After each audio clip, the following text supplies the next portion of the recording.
Hello and welcome to In the Treehouse. Again, we are in the Treehouse Annex because here in North Georgia, it is just about freezing today, and it would be sub-freezing up in the treehouse.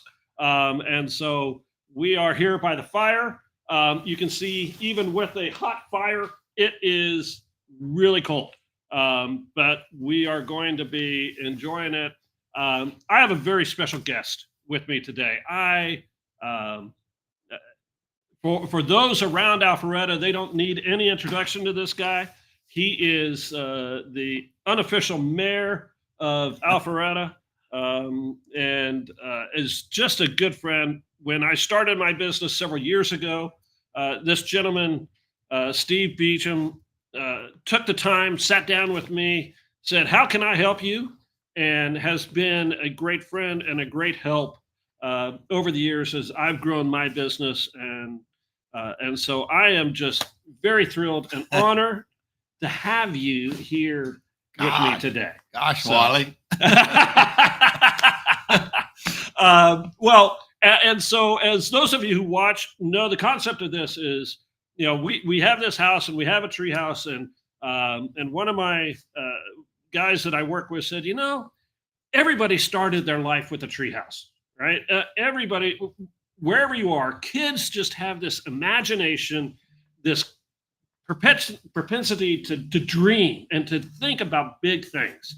And so, my first question for you is what was your tree house when you were 3, 4, 5, 6 years old? It was a dog house. We didn't have a tree house. Short story is my dad was in the building business and decided he wanted to be a doctor. So we moved from Atlanta to Augusta, Georgia for him to go to medical school. And while he was in medical school, what he did was he built houses in the summer and paid his way through medical school. And so we had a dog and we didn't have a dog house. And so he had one of the guys build this dog house, and it was a huge dog house. It was big enough for me and my brother to get in the dog house. And so we never really had a tree house. We had a dog house. And then from that, all kind of, we would go in the dog house and we could close the little door and we could maybe, I think one time we went in there, we're probably like, I don't know, 7, 8 years old. And one of the guys' dads had a Playboy, and there's like three 8-year-old boys in the doghouse looking at a Playboy, So it was our area. Didn't know what you're looking at. Yeah, it was our mischievous area. Yeah. But I never really had a tree house. Yeah. So what kind of dreams did you and your brother and friends think about when you were in that doghouse? I don't know. I just had a great childhood. I didn't really, I don't have any. My wife and I talk about all the time. Neither one of us really had, we had dream childhoods. We just had nothing wrong. Everything was good. It was, felt loved. We had, we were nurtured. We had food. I mean, it was, so I just did normal day-to-day stuff. I think what I learned as a kid and during that doghouse time was we lived in a neighborhood that was, interracially mixed. Yeah. And we lived in a neighborhood that was, I would say blue collar at best. Yeah. Maybe below blue collar. And all of that was because my dad was in medical school and we really didn't have any money. And I remember my grandfather came when I was about 10 from Atlanta, and he noticed that we didn't have a basketball goal, and he paid for and built us a basketball goal. We had a little driveway that wasn't even really paved much, and he built a basketball goal, and that became the center of everything we did as kids because all the other kids came to play basketball. Yeah. We had a basketball goal. So you wanted to be Larry Bird when you were growing up? Well, I kind of did. I think I was fairly good at sports till I was about 12 years old, and then some of us remained boys a little bit longer, and some of us became men, and so I kind of started backing out of sports as much as I used to. But I think my big thing growing up was my dad was really into cars, and so he started doing some slalom racing, as we called it back then, where you would set up pylons in a parking lot and you would go racing. Yeah. He was one of the first guys to buy a 240Z, if you remember those back in the day. And we started racing that. And when I was about 16 years old, I was a pretty good little slalom guy. I won won or placed real high in the Atlanta region on that. And then he and I, when I was about 18, we decided that we were going to make that a real race car. So I remember most of my dreams from about 15 years old and older were reading Road and Track, Car and Driver. Yeah. And so I always thought I was going to be a race car driver. That was and in my mind today, I'm still a race car driver. Well, that doesn't fit with what you drove up in today. Yeah. Well, you can, I got a 66 Chevy pickup truck. And, it makes it more fun to hug the curves in that thing because you're leaning and it's got 3 on the tree. Yeah. No power brakes. Yeah. It's a lot of fun. That's a cool dream. And being able to get out and go fast and even what I've known about you, you don't move slow in just about anything. I think that's mostly ADD though. That's my, and then when I was, and before I was 16, I was into motorcycles and my dad was a big church guy, for him to go to church on Sunday and do his, he would teach, a class, a Sunday school class. And that he spent nights and nights and nights, planning that Sunday school class. And he was kind of a frustrated preacher. He always wanted to be a preacher. And so that kept me from going to motocross races when I was a kid because those were on Sunday. And I remember I finally talked him into taking me one time. I'd gotten to be a pretty good motorcycle rider when I was about 14 or 15. And I remember I took off and I was leading all these guys and it was like an 8-lap race. And I was just leading for about 6. And I'm thinking, I can't believe my dad's held me back. And then fatigue set in. And I'm like, I couldn't hardly hold on to the handlebars anymore. And all these guys started passing me. I think I finished up like 5th. But there was a time I thought I was going to be a motocross racer until I got into cars and started doing that. Yeah, that's cool. So then where'd you go to college? You go to?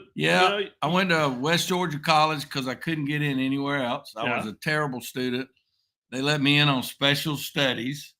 And nobody knows about that, but they said if you come, we'll give you 1 semester, or back then it was a quarter, to see if you could do the work. You had to make a 2.0 or something, and I think I made a 2.1, and I stayed in there for a while. But the big story in my life was when I was at West Georgia, I wanted to join this fraternity, and part of the hazing from one of the brothers was you had to go try out for cheerleading.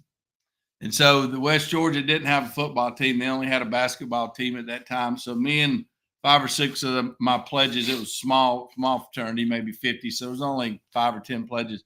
We all had a bunch of beers and went down and tried out for cheerleading. Well, while we were there trying out for cheerleading, there was this one girl there that was really, really cute. And I remember the cheerleading lady asked me, the coach, she said, man, why don't y'all stay? We need some guys on there, blah, blah, blah. And I said, you know what? I'll stay and I'll be a cheerleader if you make that girl my partner. And so Mary and I have been married for 35 years. She's been your partner ever since. Yeah. That's awesome. So that is a great story. Great story. And she was a year ahead of me. She graduated. I was about to flunk out. I was afraid she's going to move back to Atlanta and find another guy. So I quit school and came back to Atlanta, got into car business. Okay. Selling cars. I lasted about 3 months and realized they really do lie in the car business. And got into clothing business somehow, kind of, I don't know why, but I was always into clothes. And I got into clothing business and worked at a clothing store in Atlanta for a couple of years. And then I taught my dad into opening up a clothing store with my mom and I. And so I did that. That was my first real business. Where was that? It was in Roswell. I always knew that I didn't want to work for somebody else. Yeah. And I just wasn't really good at taking orders or playing politics. And my whole family's entrepreneurial. Everybody's pretty much been in their own business. And so there was never really a question in my mind that that's what I would do. Yeah. So. Yeah. So tell me about, I mean, you've got dreams, a little bit of basketball, motocross, racing, marry even. That's a big dream. That's a big dream. A clothing shop, a dream that is continuing, by the way. Yeah. Because you guys are just the sweetest couple. And your dad was an entrepreneur. He was how old when he decided to be a doctor? Probably he went back to college when he was probably 22 or 3. Yeah. And then he had 2 years to finish up. So he probably went to med school at 26, 27, 28. Got out of. I remember my dad graduated when I graduated from the 6th grade. So the whole time I was in elementary school, my dad was in school. Yeah. Wow. And how did his pushing and aspirations and, because entrepreneurs are an interesting bird, right? I mean, you and I are both entrepreneurs. And so I'm not telling any stories out of school here, but entrepreneurs are a little bit crazy. Yeah. And how did his, one, going back to medical school, doing this business of construction that he had never done before, just like, okay, I'm just going to do this. How did that shape you? Well, I don't know. I mean, my whole family, both my grandparents, all my aunts and uncles, everybody was pretty much in the building business. Okay. And they all ran their own shows. They all built their own houses, or they were painters or just whatever, any trade that you could think of. Everybody I knew was like that. So it never was, didn't really know anybody that worked at IBM or Coca-Cola. Yeah. We really just didn't. Yeah. We didn't run with those. Even though you were here in Atlanta and those were big businesses. Yeah. I didn't really, all I knew was I knew some bunch of kids moved into Roswell, Georgia, where I grew up. When I was in high school there, they moved in and they were all getting transferred in because Atlanta was becoming the southeastern hub, and the IBMs and, and Dex and all those people were coming to Atlanta, and a bunch of these kids' parents worked for corporations. Yeah. But me personally, I guess for me, I never really thought about it being anything other than that. Yeah. Just a way of life. Just what we did. And, and we knew about the struggles that went with that. Cause I mean, as a kid, we pretty much, struggled all the way through because my dad was in school. He was in college. Yeah. And so I never really knew it any different. Anytime you're starting anything new, there's a struggle. There's a struggle. There's a J curve. Tell me more. The J curve means you're starting this business and you're starting right here and you think it's going to go like this.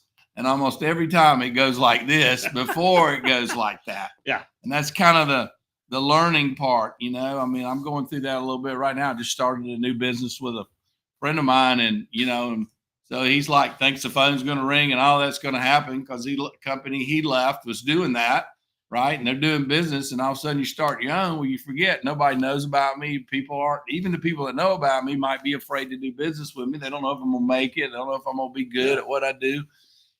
So I learned that thing from somebody, I don't know, but a J curve. Yeah. I call it the valley of despair. That's same thing. It truly is. You start out and you are just oblivious to reality to a certain degree because it's like a honeymoon period. Yeah. Right. It's just, everything's going to be rosy. And then all of a sudden it's like, whoa. Well, but don't you find a lot of people they're working for somebody? Like I was in a clothing business working for 100-year-old clothing company. Yeah.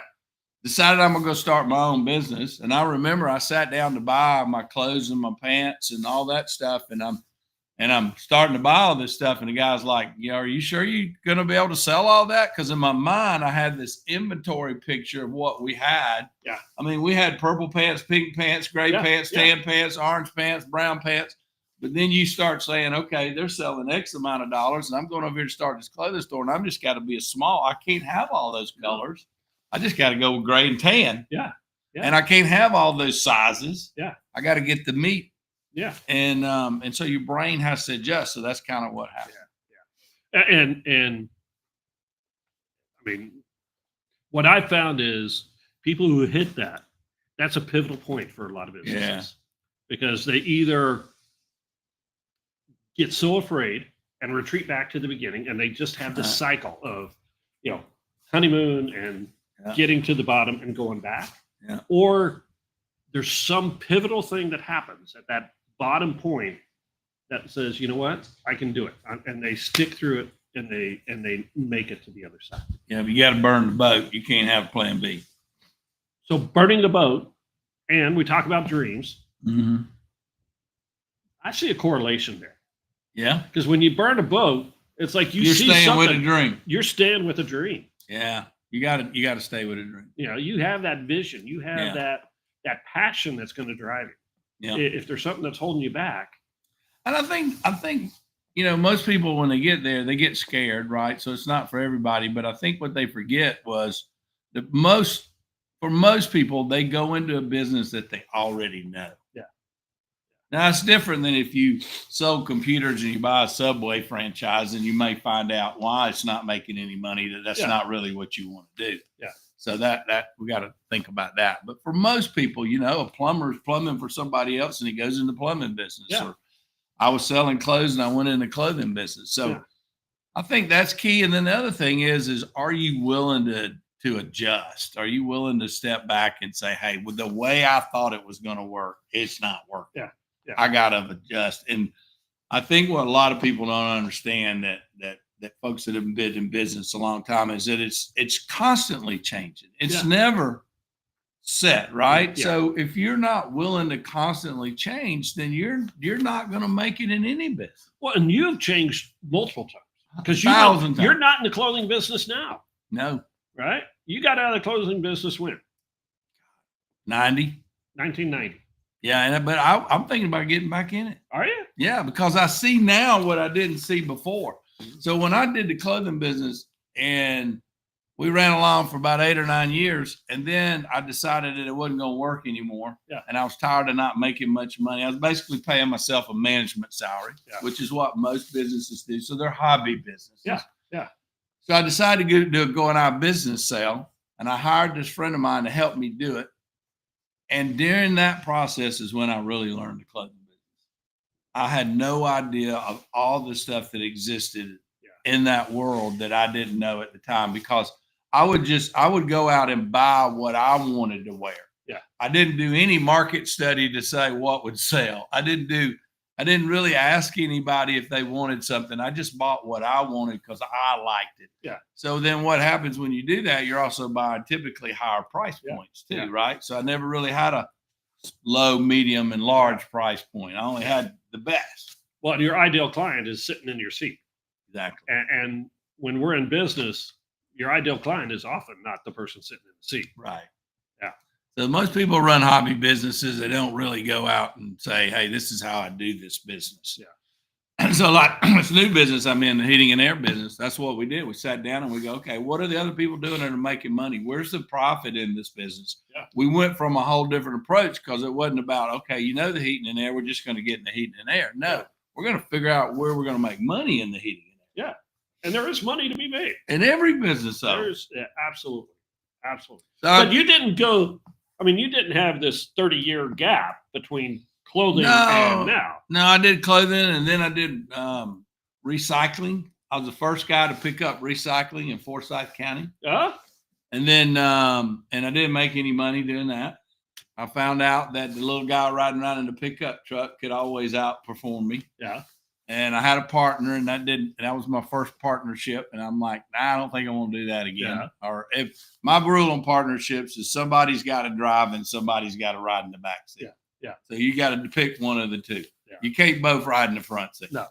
That's my opinion. So anyway, I don't know. I mean, there were lessons in all of that. I remember in the clothing business, I had a big order coming in, and the guy that I was working with, he said, cancel that order. And I go, man, I really need that stuff. That's my best selling stuff. No, cancel the order. Yeah. So I canceled the order. And then he said, we're going to New York. Mm-hmm. We get on a plane, we fly to New York, and I'd put up my going out business selling everything, trying to get my inventory down. And now what you do is you reload, you go get more inventory. Yeah. I have a suitcase full of cash, $30,000 cash, which is 1990 would be like 100,000. Yeah, right? yeah. $30,000 in cash. We go to New York. We get on this elevator. We go 3 levels down below the main level into this like warehouse room. We meet this guy, and I tell him what kind of stuff I liked and all that. And he said, I just got an order in. He said, and I think it's a lot of that stuff you're talking about. We go back to the back room. There are boxes of clothes, and those boxes were those boxes had my name on them. When I canceled my order, this guy bought my order for 20 cents on the dollar. Wow. And then I bought it from him at 25 cents on the dollar. I bought my whole order back 75% off. Wow. A week later. Yeah. And I went, oh my God. And this guy had he had 10, 20,000 square feet of all this stuff that I've been paying full retail for, and I had no idea that world even existed. Man, that was a big education. I was a huge education. That's crazy. Oh man. So I got in the recycling business. business, and what I learned from that. So I'm thinking, okay, we're gonna get us a nice truck. I was the first guy to have those trash cans like you got on wheels, those Herbie Kirby's. Yeah. They were $90 a piece in 1991. I don't know what they sell for now. But we were the first guy. We go, all right, we're going to put this out. People are going to love this trash can. They're not going to tote their trash can or whatever. And then in the rural part of the county, people would ride around their little pickup trucks. They'd dump the garbage in the pickup trucks, and then they would go to a bigger garbage truck and throw them in the back of the garbage truck. And it was just a bunch of, low-income guys. Yeah. And so we would go up and say, no, we're going to pick up your garbage. We're going to pick up your recycling. We're going to give you a recycling container. We went and bought a recycling truck. Yeah. So we had a garbage truck and a recycling truck. Our guy wore a uniform. We thought we were cool. Yeah. But we were $20 a month higher than the cheap guys because we had more. We had to give them more stuff. More cost. Yeah. And but then they would sign up with us, and then we'd come back the next week and they go, no, we don't want to do it anymore. The other guy cut his price another $20. And so what happened, these little guys riding around a pickup truck would cut their own deals with the customer, get the customer to pay them cash, and they never reported it to the boss. And so you couldn't compete with that. Yeah. So then I learned, just because you think you got to write the best idea, if you haven't done some sort of marketing strategy to figure out. Yeah. Well, and that's one of the things I was going to ask you too, is in business, sales is key, right? Everything. And I know you as a tremendous salesperson because you think? I think so. I think you are a pretty good salesperson. Good. But what you're telling me is there were some things in the clothing business, in the recycling, where you were doing sales, but you were learning as well because you weren't getting the sales that you needed in order to make it successful. Yeah. What changed from then to where you are now? So after that, I got in the mortgage business. I had one or two other things. Anyway, basically, ended up in the mortgage business, which I've been doing for 35 years now. Yeah. And I started reading a lot because I didn't really like the idea. We would go knock on the door. We'd go to a real estate company and go in there, and the ladies mostly would be real estate agents, and they would have desks, and we would walk around and try to convince them to send us business. And it was brutal. Yeah. It was brutal. And and I'm like, most all of them were part-time. Yep. They're all smoking cigarettes and drinking coffee, and it's just a place for them to gather. And they'd get that one deal a year or one deal every 6 months, and it was their cousin or their neighbor. And if it didn't go perfect, the world caved in on them, right? And I just said, there's got to be a better way than going in there and doing that. So one day I was in a real estate office, and the lady was crying. And I said, I knew the lady, and she had never sent me a deal. And I'm like, what's wrong? And I sat down beside her, and she said, my husband just lost his job, and I don't know what we're going to do. And I said, what does he do? She said, he's a roofer. And I said, well, if I can get him a roofing job, would that help? Yeah. She go, oh, that'd be awesome.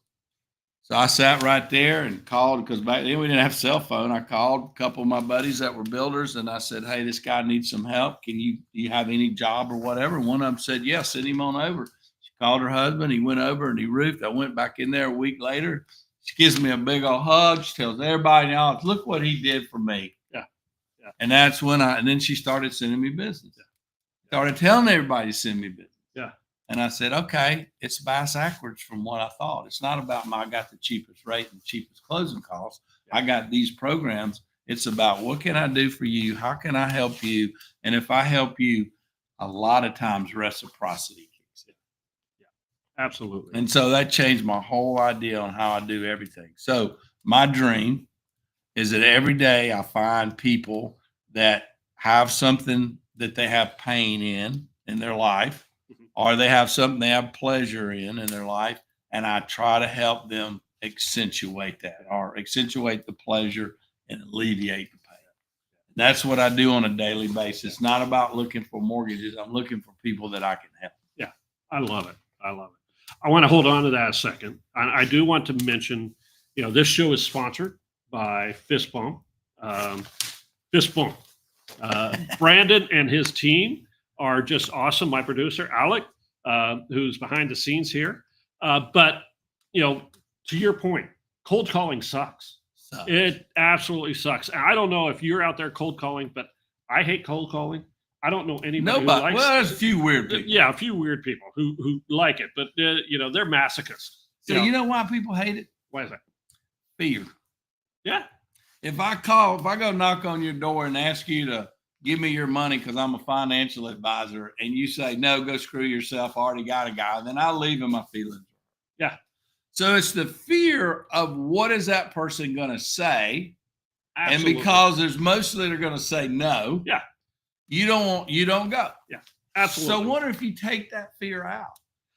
Exactly. Wonder if you go knock on the door and say, hey, I've been driving by this business, and 3 years ago, there was one car out here, and now there's 6 cars out here. And it looks like you're doing really well. And I'd really love to know about your business. Maybe some of my friends can spend money with you. Yeah. Yeah. And then they can't tell me no. Yeah. Yeah.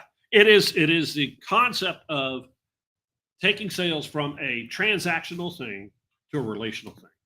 And that's why, getting back to Fist Bump, that they are about developing relationships and using relationships for content or for and there's no better way to do it than this. Exactly. I mean, and so they've been able to really put the fire behind this, although there's fire right there.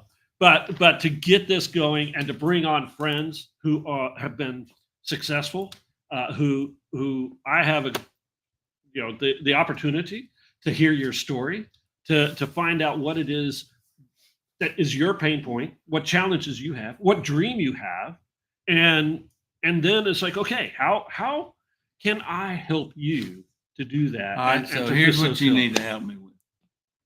So I'm at this really unique place in that I'm really satisfied.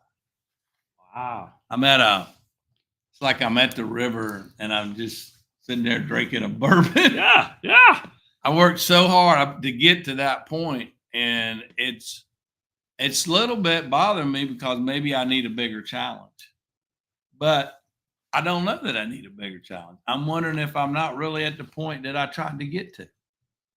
So here's the weird thing. So my whole thought process has been, what would life be like if you spent time helping other people get to where they want to go? So my life purpose is that's what I do. I help people get from where they are to where they want to go. Yeah. Okay. So I do that a lot every day. And if you sat in my office, it'd blow you away. I do that 5 or 6 times a day. Yeah. And it's not that people are calling me for it. It's that I've learned to notice that in the conversation, right? How you doing? Well, I'm not doing so good. What's the problem? Yeah. Right. Yeah. And people that are kind of in that world get what I'm talking about. So so now that's given me a purposeful life. And everything I look at is through that lens. Yeah. What's the purpose behind that? What can I bring to that conversation? And so I'm fulfilled in that way. That's awesome. And I'm not really sitting there going, I'm not enough's going on. So you remember, I guess 4 years ago, I was sitting out on the park bench in downtown Alpharetta with my wife on a Friday night, and the town was dead. Yeah. And I said, we got to do something about it. Yeah. She said, what are you going to do? I said, I think we need to start throwing concerts right here on the green. Yeah. Well, everybody thought I was crazy as hell, right? Nobody was behind me. And Everybody knows you're crazy. I begged the city to let me do it. Well, now, last year we raised $110,000 for charity. Yeah. So now I've kind of done my thing, and now I'm hoping the Rotary Club's going to kind of start taking that and running with it, because it's a major fundraiser for the Rotary Club, and it's it gives us a sense of community, right? And the Rotary Club doesn't keep the money. That's the cool thing, is they kind of are the engine behind it now. You were the catalyst. Rotary is the engine. So that's the benefactors are these charities. But my point is that I don't feel like I have to go climb a mountain right now. But when that mountain shows up, I'm gonna take it. Yeah. I don't think there's anything wrong with that at all. Good. Because I'm beginning to wonder if I need to be boogie and woogieing. But I just was having a conversation with someone earlier today, I work with, who he was talking about seasons of life. Yeah. Right. Yeah. And we're in a similar season. Well, yeah, generationally, we're I'm in the spring season, son. But we go through these cycles where sometimes you're in the spring where you're just like, flourishing and fertile and growing, and everything is like just green and beautiful, and you can't stop it, right? Yeah. And then you move into the summer where it's like, okay, you're really getting down and doing some hard work, because that you got to prune, and you got to fertilize, and you got to water, and you got to do the work in order to make it happen. And then in the fall is when you start to see the harvest, right? Yeah. And you're reaping what you've been working on all this time. Right. And then it moves into winter. And winter is when, hopefully you've stored up and you see debt and these things. And it's just like not, for some people, it's not a real enjoyable time. But at the same time, in the winter is when you have leaves and you have all of this dead that actually goes in and nourishes the ground for the spring that's coming. And we couldn't have spring if there weren't winter. That's right. And so I think for you, you were kind of reaping and enjoying, and that's part of the season of your life right now. And it's hard to get used to. But you've been there before. I would venture to say you've been. I've been up and down 5 or 6 times. Yeah. But and me, a lot of what I do, I bring spirituality into what it's, because I believe every person, I don't care what your belief is, there's a spiritual being in you, right? And it just hasn't found its way out yet. But for you, I think, is to rest in that. There are times where it's like, it's okay to sit. Do you know many people have done that and just kind of sit and rest in it? Oh yeah. And what happens is, I would venture to say, if I could coach you, I would say there's probably something percolating in the back of your head as far as the next thing, and it's just getting worked out, but it's not come to the surface yet. Well, that what. And that's not to say that you have to go back and do a lot of work and all that kind of stuff. It is likely going to be something that is part of what makes you enjoyable. All right. Let me bring in an example. I read something on LinkedIn today by a very good friend. I think it was LinkedIn, maybe Facebook, who said that he lost a good friend today. I don't know if you know who I'm talking about, right? And the story, it was this guy. Go out and look at his post. But a friend of his who was an insurance agent here in town, and what was it you said to him, when are you going to retire? And what did he say? He said, I've been retired for 20 years. And I said, no, you haven't. He said, yes, I have. He said, what I did was I figured out that my philosophy was I worked hard so I could play. Uh-huh. And I figured out, no, what happens if I play with my family and my friends and my customers, and I play all the time, and I plan my play, and then when the phone rings and it's a business call, I stop playing, I take the call, I've got staff to handle it, I give it to them, I go back to playing. He says it's a lot more fun. So maybe that's where you are. And that's what I've been doing for the last 2 or 3 years. Yeah. So enjoy, play. That's what and when opportunities come along. So I'm using I'm trying to think about, is there value from my past experiences? Like that's why I started this HVAC. This guy came to me and said, would you go in with me? Will you help me do it? And then I've got another little idea that popped up, and I'm talking to another person about, hey, why don't we get together and do this? And we'll figure this out. Well, and certainly I'm not going to do the work. I'm going to do the coaching. Yeah.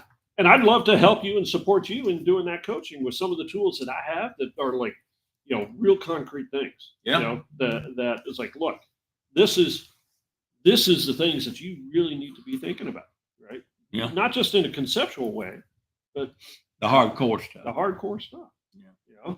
Yeah. That'll take him from, nothing to 2 million to 6 million to wherever he wants to be. Yeah. Right. He wants to go. So maybe we need to do that. Yeah. That would be awesome. Okay. Yeah. So that is great. And I look forward to helping you, as you ask, figure that out. And honestly, a coach's job, like you said, your coach's job is not to do the work. Coach's job is to help you figure out what you need to do. What you need to do. And so with your invitation, I look forward to asking you those probing questions and helping you to uncover that. Good. So that would be awesome for me and all. Yeah. So as we start to wrap things up here, right? What is something you would say to a young entrepreneur? Because I've got some guys who watch this show who are just starting out, who have bunch of. Yeah, there's a lot of people out there. Hey, number one. And honestly, right now, I think I have seen, I don't know if you have, I have seen such optimism in the marketplace in the last couple of months since the election. Since Trump, Yeah, since huge. Where people are like, yeah, I want to do something now. I'm back. But at the same time, they don't get this J curve or the valley of despair. And so if you were to be able to take your, years of wisdom of can I say failures at times? Yeah. Oh yeah. Because you learn from every one of them. So there were successes, in that regard. Yeah. But from what you've learned, what would you share with some of these young men and women who are looking to do some incredible things in the next years? People can't spend money with you if they don't know you exist. So your number one job is to exist in the minds of as many people as you can. Yeah. And there are 1,000 ways to do that. Yeah. Right. It's marketing. Yeah. Most people, if you're doing a business in a community, you need to be a known entity in that community. You take when people like us, when we were growing up, if you lived in a small community, then everybody knew who the dentist was, the doctor was, the hairdresser, the tire guy, the shoe guy, whatever. Yeah. You need to be that guy in your community, and your community is your sphere of influence, and you need to increase your sphere of influence so that more people know you exist. Yep. Number two is you need to figure out what the buzz is about you. So most people, if I say, hey, give my friend Mike a call, what's the next thing I say? Yeah. And is it what you want me to say? Right. But I can't say the next thing about you unless you give me that information. Yeah. So that I have it to be able to repeat it. Yeah. So you don't need to brag. You just need to be really good at dripping in things into a conversation that are important about doing business with you or knowing about you as a person. And if I can interject there, that doesn't just come from a one-time conversation. No. That comes from consistently spending time with each other so that when you're having that conversation with somebody else who says, "Oh, you need some heating, HVAC work," there is nobody that you need to talk to other than my buddy Steve. Yeah. Right? But I've got to tell you that I'm doing that. Otherwise, you don't know I'm Yeah, doing it to tell somebody else. Exactly. And build that relationship of trust and so. Yep. Yeah. Number 3, you have to paint a picture of what it is you're looking for. So, Mike, if you know anybody that's a real estate agent, a lot of times they get a home inspection done with their customer and the heating and air conditioning is a problem. Yep. Tell those agents to call me. Yeah. We'll give them a deal. Yeah. To help them close the deal. Yeah. So if you know anybody at Sotheby's or Remax or Keller Williams or those kinds. So I just painted him a picture of what I'm looking for the HVAC. And I think about 3 or 4 people that and that makes the Rolodex in your brain spin. Exactly. And if you don't have that Rolodex in your brain, you need to go back to step 1. So, I mean, honestly, okay. This guy, Trummy Patrick, that passed that I told you about, was one of the when he was in like the Hall of Fame at State Farm Insurance. I mean, he was a rock star. I asked him one day, I said, "What are you involved in, Trummy?" He said, "Well, I teach Sunday school class and I'm on the board at my church. I'm on the board for my fraternity. I'm on the board at University of Georgia for all the fraternities. My fraternity brother was a governor and made me put me on the board of the Department of Driver Services. And now I'm the board chair of the department where you go get your driver's license." He was the board chair for that. Yeah. I'd get with a bunch of State Farm guys and we get together and we have this thing where we meet once a quarter and we talk about how we can get better. And he went on and on and on. And I'm like, oh my God, I'm not doing enough. Yeah. Yeah. And one of the things I wrote about today is he said, "But Beach, that's what you're paid to do." Yeah. If you're the guy that's a salesperson, you need to be in all that stuff. And your brain is saying, "No, I need to be back at the office." He said, "No. If I own Hometown Mortgage, what do I want Steve Beecham to do? I want Steve Beecham out talking to real estate agents. I don't want him in the office. No. Hire the people to work in the office. Spend your time where you're going to make the most money." I went, Yeah. that's brilliant. Yeah, it really is. And too often, I mean, we talked about cold calling earlier, and people are afraid, right? And the other thing is, there's fear of even getting out and being in those areas, right? Or they think that they're not doing their job, and they don't understand that that is fundamentally your job. So what I tell people is you lead with your assets, not your agenda. So the analogy I use is if you walk outside of your office and there's a homeless person there, you're not going to be able to talk to that homeless person about your agenda, especially if you're in the mortgage business. Hey, dude, you need to buy a house? No.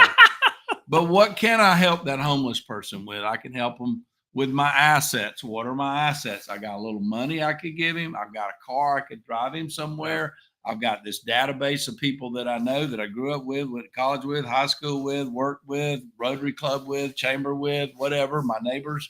I know these people. We all know about 150 people. I could bring any of those people to the problem. Yeah. And so when I realized that, so that's the way I approach everybody. So I never ask anybody for a mortgage. I never really try to ask anybody for a speaking engagement or do a workshop for them or whatever. I just try to help them and then they reciprocate. Yeah. Brother, this has been awesome. Thanks for coming out on a cold day. Hopefully, it's cold. It's cold. At least this side is cold. Over here is pretty hot right now. No hair. Yeah. It's cold. But Steve is owner of Hometown Mortgage here in Alpharetta. Highly encouraged. Great company. He and his son are doing that. You're turning more of it over to Connor these days and kind of stepping out of it. But it's a great mortgage company. And I know hopefully this year the real estate market's going to be already banging. Yeah, awesome. But also you mentioned the HVAC. You didn't mention the name of it, right? Georgia Home Heating and Air. All right. So you can find Steve just about anywhere. And you can contact him. How can they get in touch with you? 770-634-2531 or beach@stevebeecham.com. All right. I got 4 books. You do? On Amazon. Yeah. You can buy 4 books and learn how to grow your business. Yeah. how to build network, how to serve other people, and how important that is, as opposed to just kind of cold calling and doing things the way people have done it. So, also want to do a real quick shout out to my other new sponsor, and that is Dent Tires. They are the largest African American owned tire wholesaler in the What's Southeast. it called? Dent D-E-N-T? Tires. D-E-N-T Tires. And in 2 weeks, we will have Enrique and Jocelyn, the owners of that company, sitting here with us, or maybe up there in the treehouse. I hope it's warm. Yeah, if it's warm. But they'll be joining us in a couple of weeks, and you can hear their incredible story, how they went from an $800 investment in Bitcoin to a multi-million-dollar business now. Wow. It's a great, great story. So Great. Excited about that. So, all right. And that's it for today. Look forward to seeing you all next week. Please comment, follow us. You can catch past episodes, and you'll see Steve popping up in some of